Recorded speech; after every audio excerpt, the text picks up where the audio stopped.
আপনারা জানেন যে আমরা বলেছিলাম যে 31শে অক্টোবর 2025 তারিখে যাদের বয়স 18 হয়েছে এবং যারা নিবন্ধন নিয়েছেন তারা ভোটার তালিকায় অন্তর্ভুক্ত। এই সংখ্যাটা আমরা আপনাদেরকে জানানোর জন্যই আজকের এই উদ্যোগটা। আমাদের এই হিসাবে অনুযায়ী বর্তমানে বাংলাদেশের ভোটারের সংখ্যা হচ্ছে 12,76,12,384। I repeat, 12,76,12,384। এর মধ্যে পুরুষ ভোটারের সংখ্যা হচ্ছে 6,47,60,382।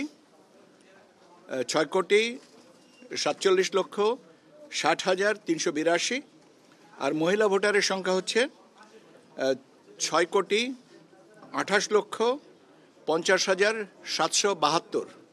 6,28,50,772। আর মানে তৃতীয় লিঙ্গ যেটা আমরা বলি হিজড়া, ওনাদের সংখ্যা হচ্ছে 1,230। পুরুষ এবং মহিলা ভোটারের এখন সংখ্যাগত পার্থক্য হচ্ছে পুরুষের ভোটারের সংখ্যা বেশি, 19,09,610 জনা।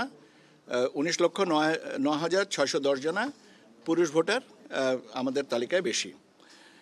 আপনারা এবং আমাদের চূড়ান্ত ভোটার তালিকায় আরও কিছু পরিবর্তন আসবে, সামান্য কিছু পরিবর্তন আসবে, কারণ আপনারা জানেন যে এগুলো এইটা লিস্ট হ্যাং করে দেওয়া হবে এবং সেখানে দাবি আপত্তি সংশোধন বিয়োজন এই সমস্ত বিষয়গুলো যখন আসবে তারপরে আমরা একটা ফাইনাল অবস্থানে আসতে পারবো।